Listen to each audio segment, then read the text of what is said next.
Hello, nice to see you. Yeah, you too.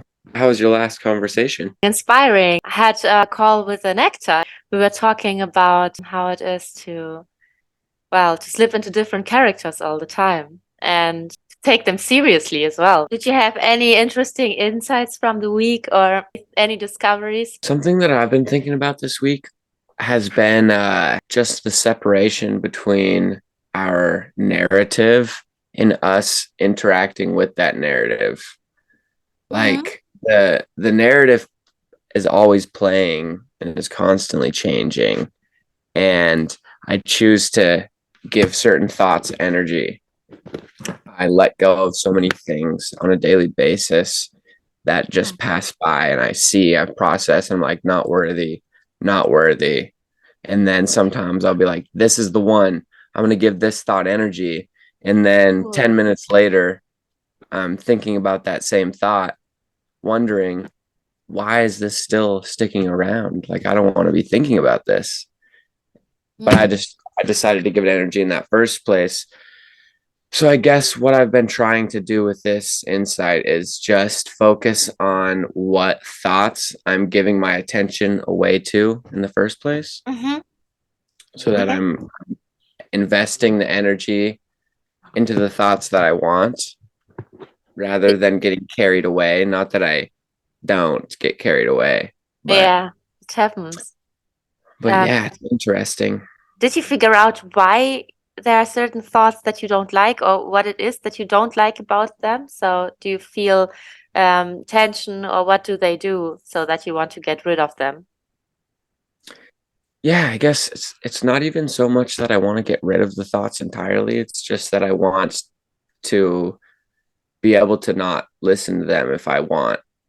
I Mm. just want to have the ability to choose where my attention goes in certain scenarios.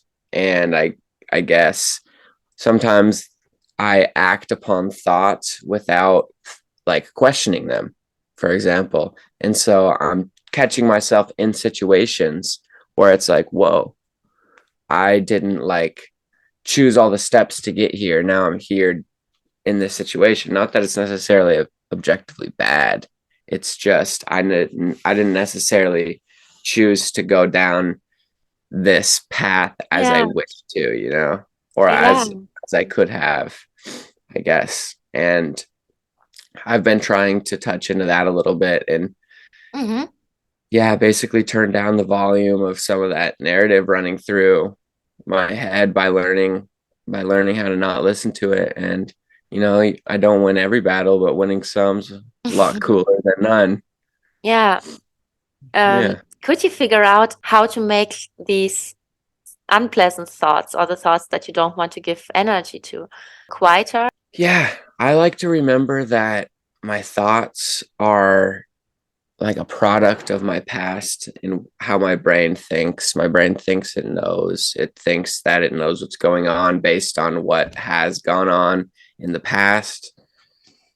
So I guess when I do get carried away in my thoughts, I just try to remember that, like, that's my past self talking to me. Like, Yeah. do this, do this. It's worked for you in the past. And just because it did in the past doesn't mean it's gonna work anymore. And so sometimes I will have those thoughts where it's like, oh, but I did things this way for so long. How could I accept not doing them this way anymore? And just trying to not listen to those and remember, like, that's my past self, and I don't really know what is best for me. And just Yeah. trying to step into that uncertainty, because it is a lot easier to stay in that false certainty of the way things have been. Especially, I feel like living in a small town with everybody that I see, I know, and they all have these firm ideas. And when that was one of the first realizations I had when I left, like, this, our hometown, with one of my buddies to go to a new state. Nobody knew us, and I felt so free, and I Mm. had wondered why. And it was later to realize that nobody there had such firm ideas of who I was, and I Mm. didn't either. I went there with a blank slate, knowing that nobody had any ideas, and I felt free because of it. And that was one of the biggest experiences for me, recognizing that Yeah. the idea that we hold of ourselves is so limiting. It's super limiting, and it's actually no matter what it is, because there are so many ideas that we can have. It can be just, let's say, who we are job wise, or what hobbies we have, what we like and dislike.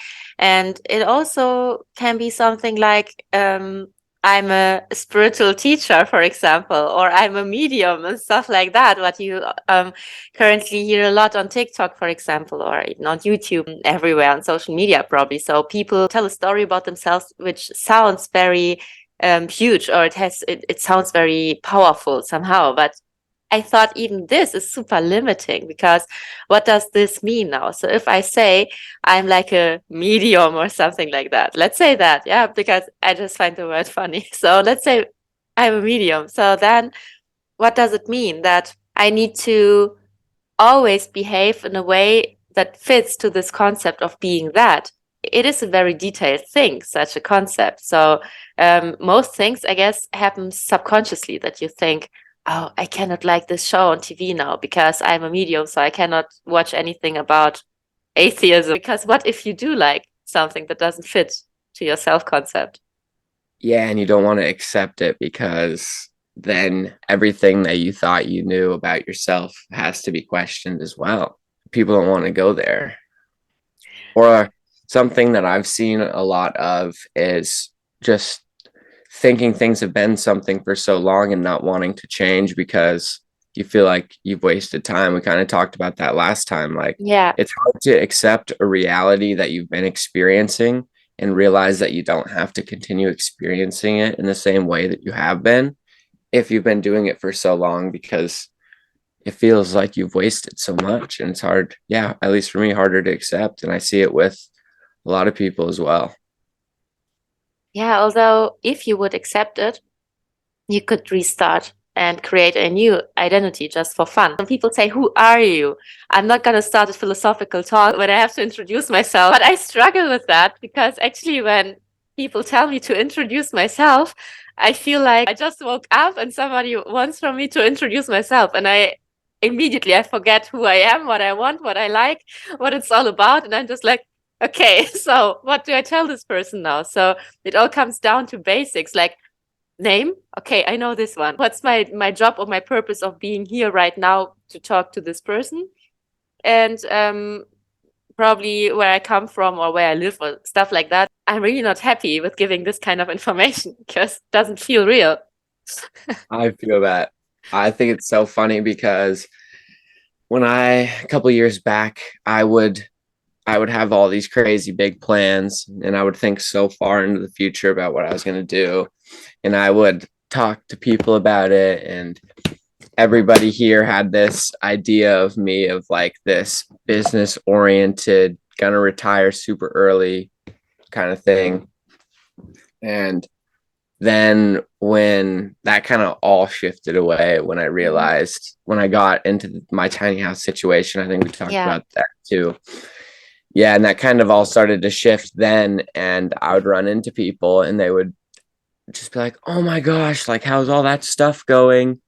And all that you were doing. And I was just kind of like, man, it's shifted a lot. And Hmm. I felt like me shifting what I was doing made both like myself a little uncomfortable and also the other people like watching me just like give up that path that I was walking down for a change, and a change that I don't even know like what's going to happen fully. Yeah. Like this, I'm going to Oregon in a bus with my friends to go work up on a ski mountain, Hmm. which I think will be, crazy, awesome experience. But Yeah. yeah, it's interesting to see just how uncomfortable we are with change. Yeah, I just wanted to say, I think it's interesting that other people get uncomfortable because you decide to change, because their story looks like falls apart. So they have to rearrange their thoughts and to rearrange their story about you. And that's why they are uncomfortable. You won't pretend that you didn't change just to make the people comfortable again. For sure. I feel like in my past, I've also gone down that other road of feeling so uncomfortable to change in the eyes of somebody else. Like I've felt limited based on me believing ideas that other people hold of me Mm-hmm. to actually reflect how I express myself and who I am. Yeah, there's actually a psychological effect, I think, that when you know that people expect certain things, for example, that people expect you to fail in something, in a subject, let's say you're in school and you're bad in, I don't know, biology or something, a subject of your choice. And you have a fucked up teacher, and this teacher believes that you won't make it. So you will fail. When you know already about this expectation of this person, then you most likely will fail. You write your own destiny based on this story that you get told. We adapt to stories so easily. Yeah, our environment has so much influence over us. I was just in a conversation with my buddy about that, like living in a small town, the influence that people have on me feels so much stronger than somewhere where nobody knows me. And it is at the end of the day, it's still me holding myself back in Yeah. both situations, but the feelings in the different environments are different.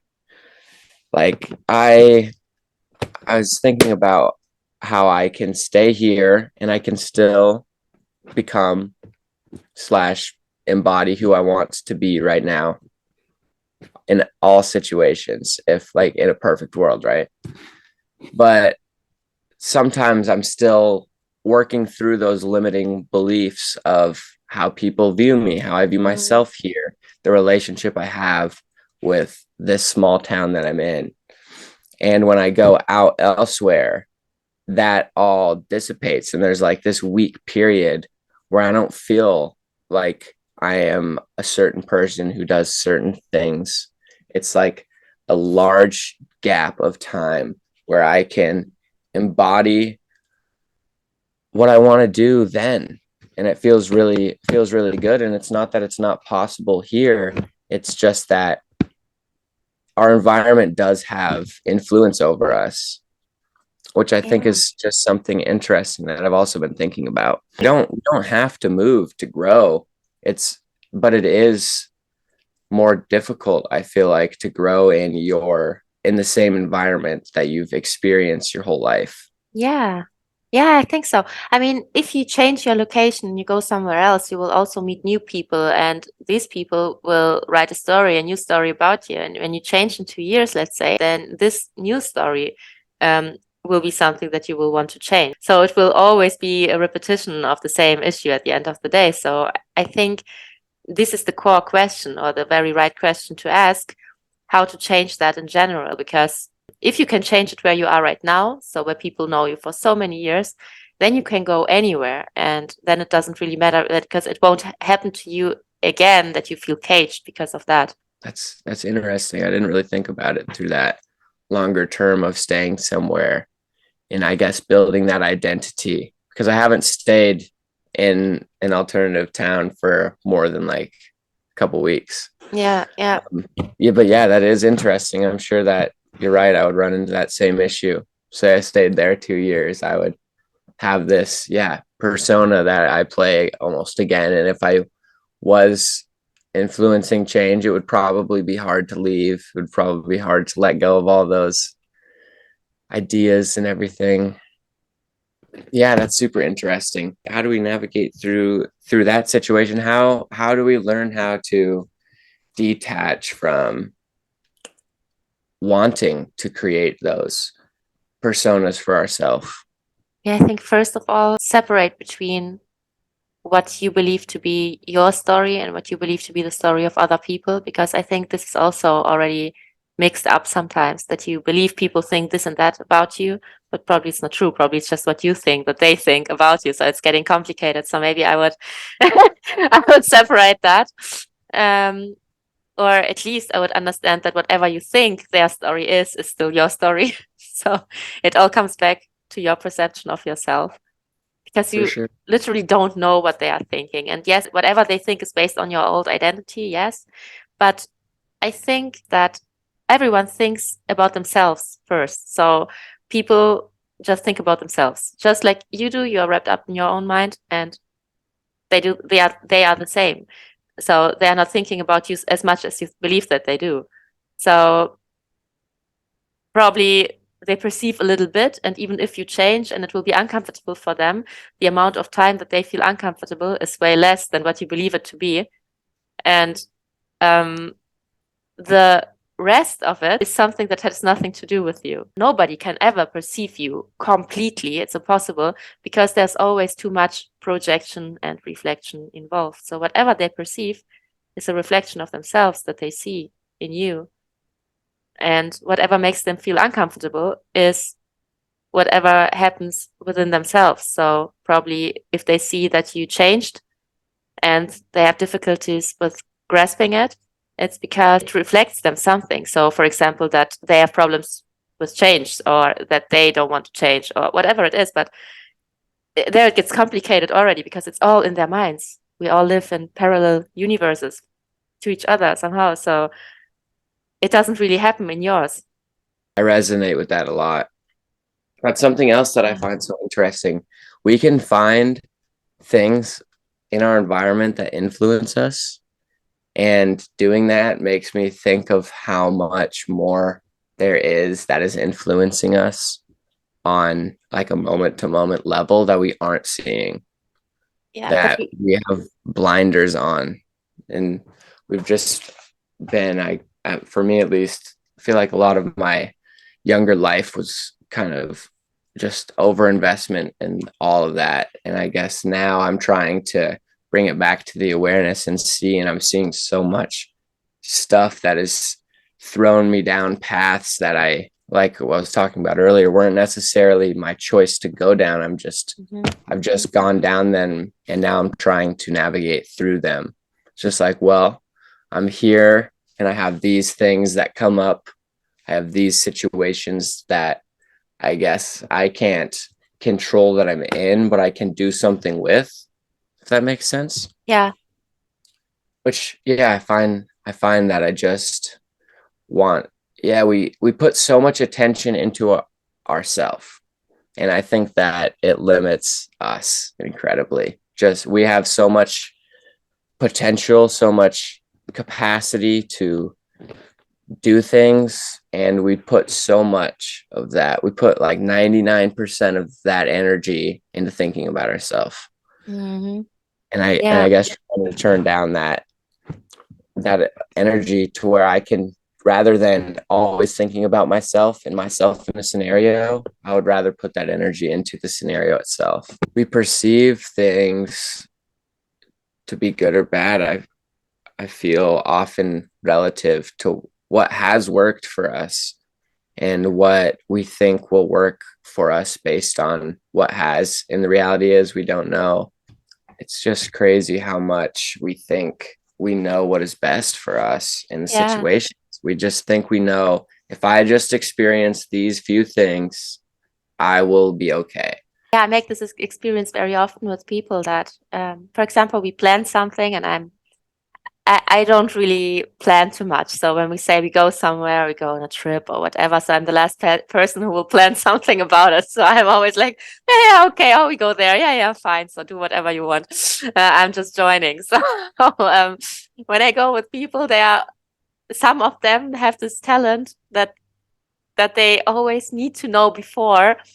How much will it be? Where's the parking? What will we do on the first, second, third day, and so on? And it's already stressing me. So I'm like, okay, I have a solution for it. If you do whatever you like when we are there, okay, cool. So because I really don't mind. But what I realized is very often when these trips are over, and this person or people, my mother is one of them, is really happy with the outcome of this whole thing because, for example, she found her parking lot and everything worked out the way she wanted. So yeah, everything was fine.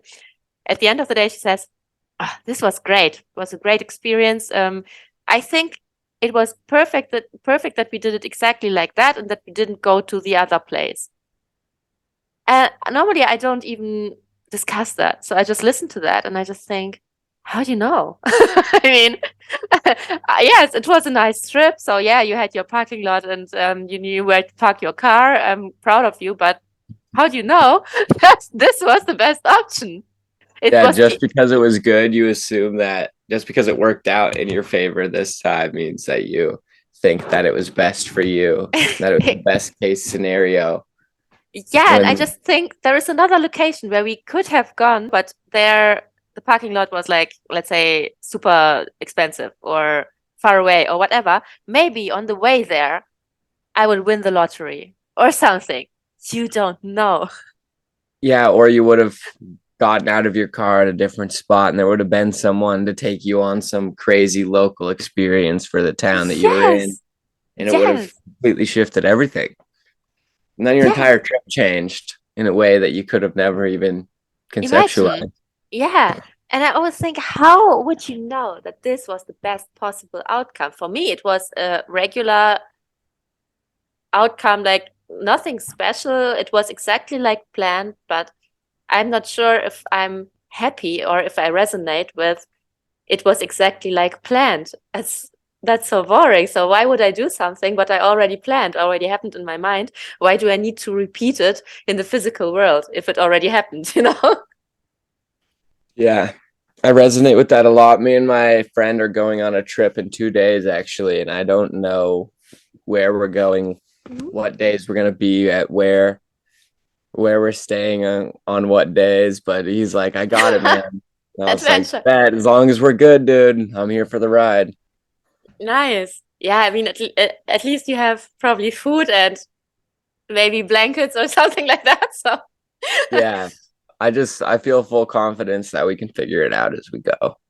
And I kind yeah. of like living in that place. There are always things that I believe are probably good to have. So blankets in the car, let's say. So if something happens, that you just don't freeze there. I mean, basic logical things that are nice to have. But then I think give yourself the freedom to experience things. Like why should you know everything already? And yeah, if hotels are booked or destinations or hostels or whatever, then you'll figure it out. I mean, um, last year summer I felt that I really need a break from everything here and that I need to have a little vacation. And everything where I could go was fully booked. So I couldn't go on a big trip, let's say. So I couldn't travel long distance, but I thought I need something. And everything was fully booked. So I thought, okay, fuck it. I just go anyway. And I booked something for one night. Then everything was completely fully booked, nothing left. And I slept in my car. It was the best adventure ever. It was super fun. It's awesome. Yeah, everything shifted and it still turned out to be a good trip. That's something Yeah. that's a perfect scenario. You went there, so many people would carry, oh, this is worst case scenario. I don't have anywhere to stay. I don't know what's going to happen.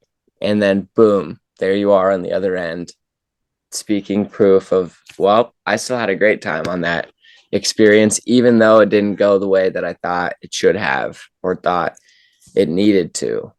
It Yeah, went it's in a completely different way and it still was better. Yeah, better than expected. yes, it was better than I could have planned it because I made a lot of friends. So I met so many new people there because I slept in the car and because whenever people asked me, so where are you staying? And they expected a regular answer like, yeah, hotel, something, blah. And I said, oh, I don't have a hotel. I sleep in my car. And everyone was like, what are you talking about? And do you have a big car or what? And I said, no, but I'm not big, so it doesn't matter. And I think they were so confused by that it always turned out to be a bigger conversation. It was super fun. At the end of the day, I was the strange one sleeping in her car. People started offering me rooms and stuff like that, and I made a lot of friends. That's awesome. Yeah, Where yeah. did you go for that? I live like 1.5 hours, 2 hours from the border of Netherlands, and yeah, I just go there sometimes like for 1, 2 days because it's at the ocean and I need a lot of ocean around. So it really calms me down and I just feel happy and relaxed being there in nature. And I used to go there a lot and it gets really expensive and really like it's just fully booked in the weekends. And especially when it's holiday season, summer season, something like that, people are crazy. Everyone's going there from Amsterdam, for example. Everyone is traveling there to the coast and yeah, and I thought, you know what, I need my holiday. And I don't care. This will be fine, especially in summer. Do you get around much traveling? Like, do you prioritize new environments? Um, yeah, and I was just thinking, is it because nobody knows me? I think it's mainly because I like to dive into new cultures. So I like to be somewhere and experience something completely new for me. For example, Asia. I really liked all the Asia experiences that I had because I like that they have this night market food culture. So people meet up late in the evenings and it's already dark outside, but everything's full of light somehow. And they just have these food markets and you can try things that you never saw before. And I find that interesting that it's so lively in the evenings and it makes the whole atmosphere so special for me.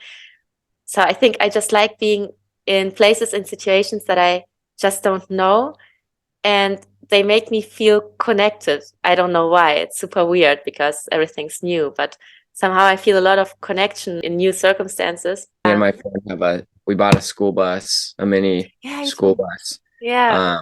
Yeah, and it runs and drives all good. We just have to convert it. So we'll be doing that from now till June, and we're going to Oregon to work as lifties on Timberline. And we're gonna Ooh.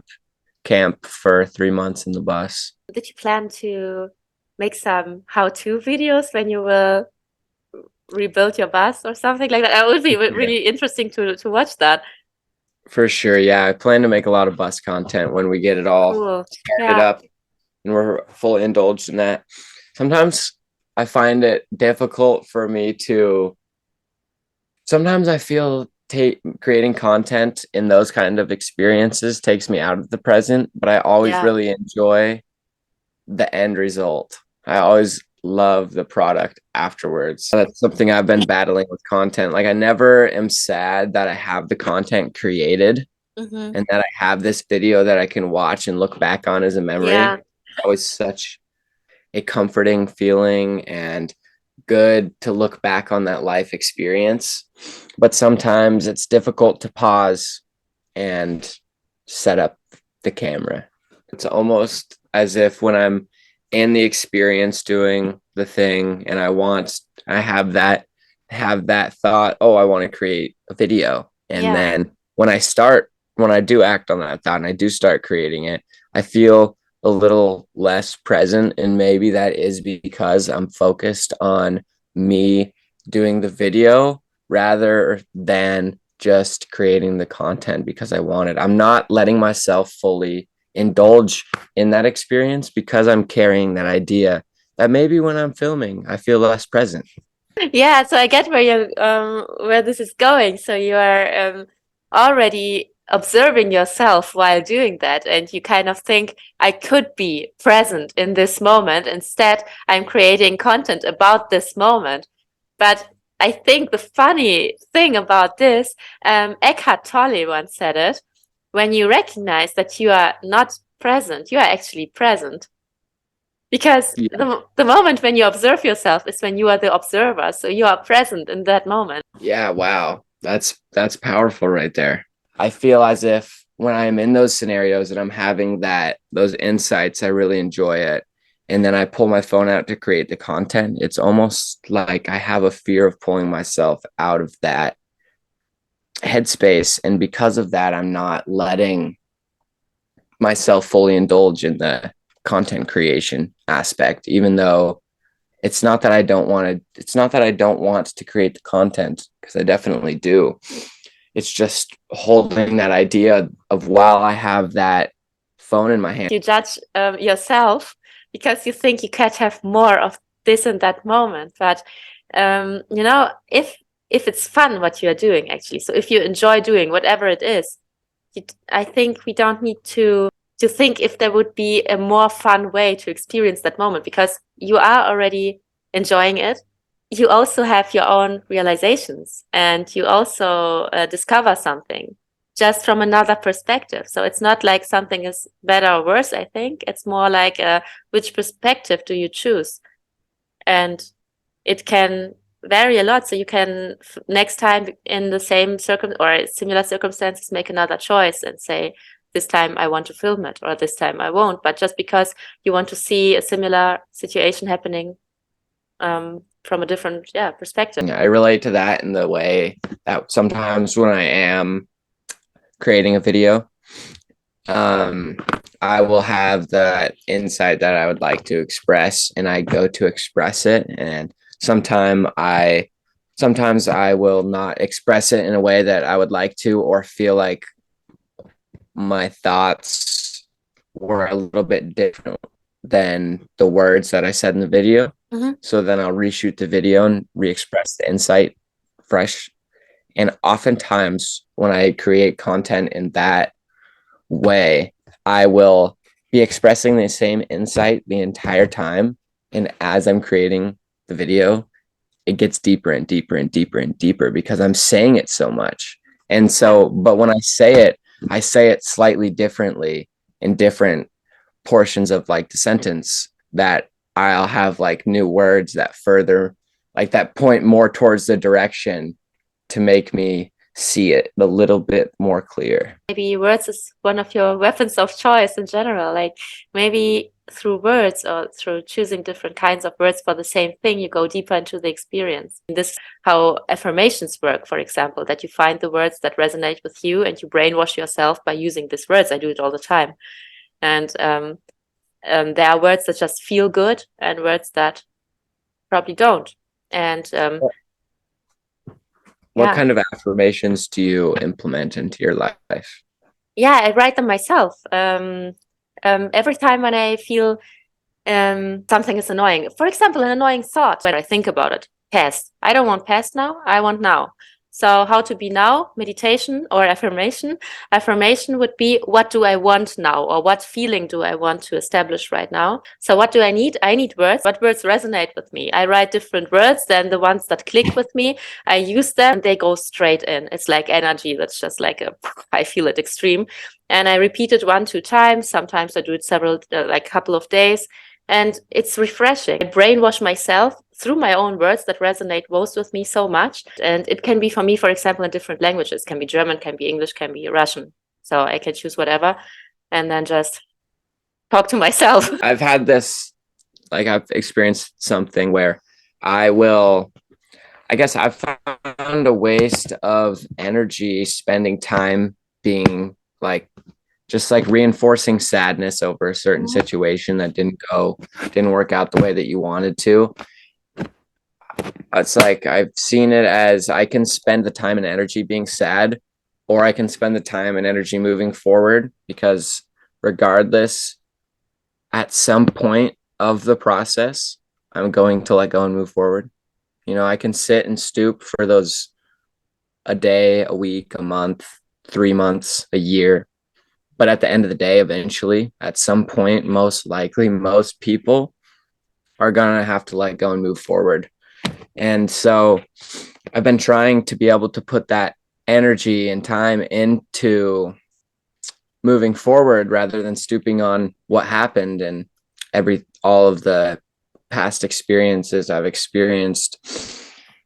And sometimes I'll run into scenarios with people and I almost feel guilty for trying to move on without that huge sadness period. You know, like rather than trying to it's not necessarily that I am trying to avoid those negative feelings, but more so just understanding why I perceive them to be negative in the first place, realizing they don't have to be, and then moving on.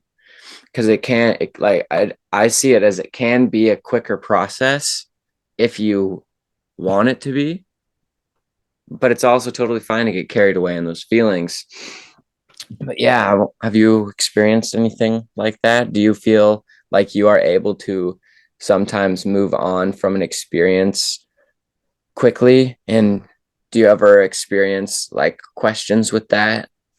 Yeah, a lot. So there are experiences where I move forward fast, and in some cases I don't. And in most cases, it is very fast, because when I say I move forward from something, then I made a choice, and then I'm really convinced. I stopped judging myself for that, because we make a decision which we feel is the best for us. Otherwise, we wouldn't do it. We wouldn't do anything which we subconsciously don't believe to be the best decision right now. So something within us must say it's the best decision to sit here right now. Otherwise, we wouldn't do that.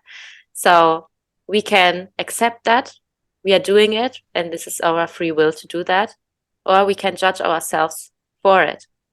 And I don't know why we should judge ourselves. I think it's also hidden somewhere in self-concepts and stories we tell ourselves.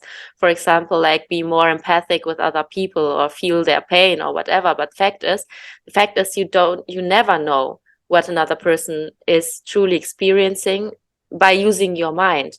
You can, if you're empathic, which everyone is, but if you allow this empathy to flow through you, then of course you can feel another person's emotion somehow, but still it's the other person's emotion, it's not yours, based on their self-concept, based on their story.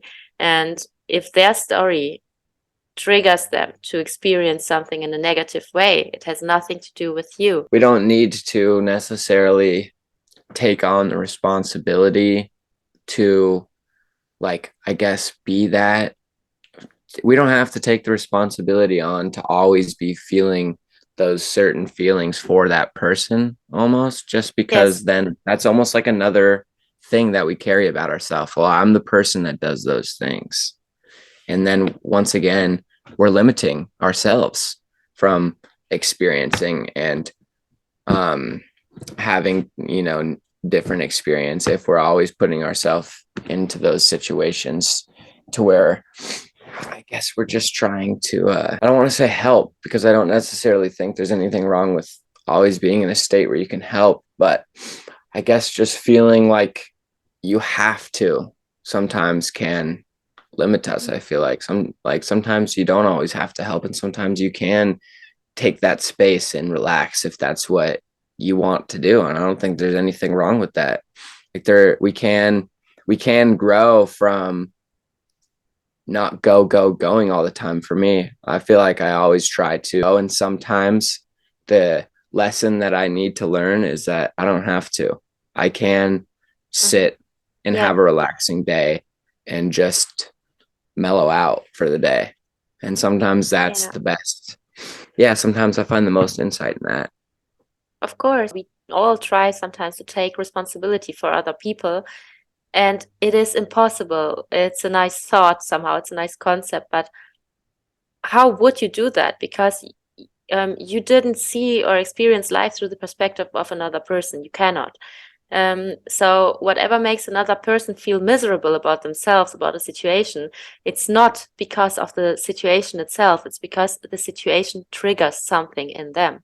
So, for example, you can say something to me, and you can say something to another friend or to whoever, and I would be offended, and the other person wouldn't be offended, or other way around. Why is it? Because the thing per se is really neutral, like everything in this world. The thing is neutral, and we react to it based on what it triggers or doesn't trigger within us.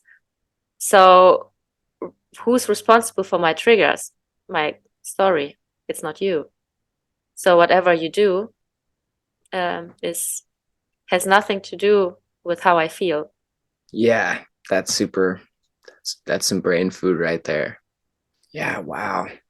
It doesn't mean let's walk around and be mean to other people, because I also think that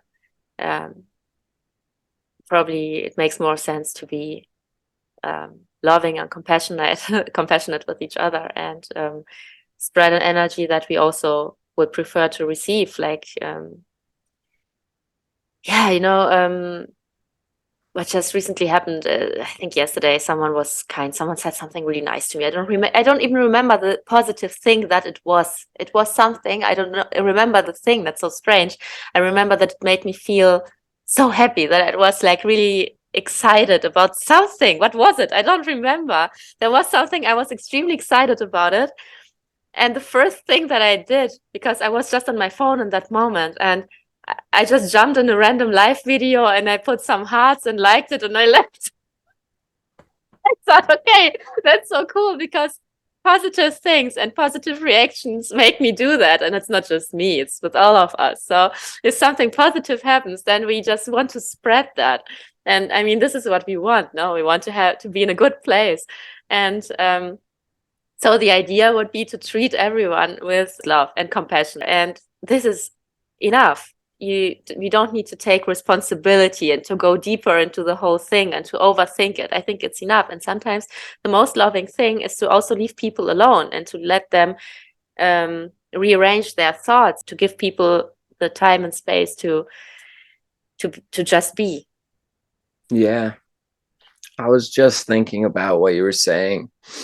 And like we get into scenarios where we just think that we just assume things are about us. For example, say we were in a work meeting and all your all your coworkers are there and your boss is like, oh, this is something that hasn't been happening lately.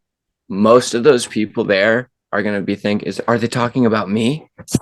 Yeah. And but there's also going to be somebody there that just accepts that it's not happening. Like even if they are part of it, they can just accept that it's happening and bring it more into their awareness and do those. But I think it's so funny how I've been one of those people that thinks, oh, like they're talking about me. Or for example, if like say a dish wasn't fully clean and somebody was like, oh, hey Dom, like we need to do a better job at cleaning these dishes. They're not directly saying you specifically need to Yeah. do this. They're just going around and like that has nothing to do with like I could perceive them to be mean or they went about it in a difficult way for me to, like I could feel like they should have gone about it in a different way. But the reality is they're probably not coming to me to tell me how shitty I am or like that Yeah. you need to do a better job at your job. They're just like informing a lot of the times. And in my experience, Yeah. I had that I had to let go of me feeling like it was about me all the time. That was something that I experienced and I resonated really hard to with what you were saying about with people. Yeah, people saying things like I could say something to you and something to my buddy, and the way that you react to that is going to be entirely different due to your own narrative. And I Yeah. guess, yeah, for me, I constantly see how much I overinvested in thinking about myself for most of my life. And it comes up in a lot of ways. And it's just fun to watch that, this like illusion slowly dissipate. You also have almost no choice. You're always with yourself. So, of course, you think about yourself because you look through these holes in your head. It's like, of course, you experience life through that. So, you're thinking about that. And whatever somebody reflects back to you, you will make it even bigger in your head. That's super normal. I guess everyone does that.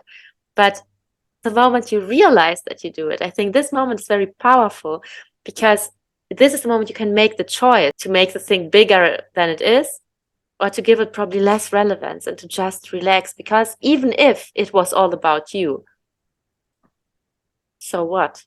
Okay, you didn't clean the dishes. Okay, you did a bad job. Okay.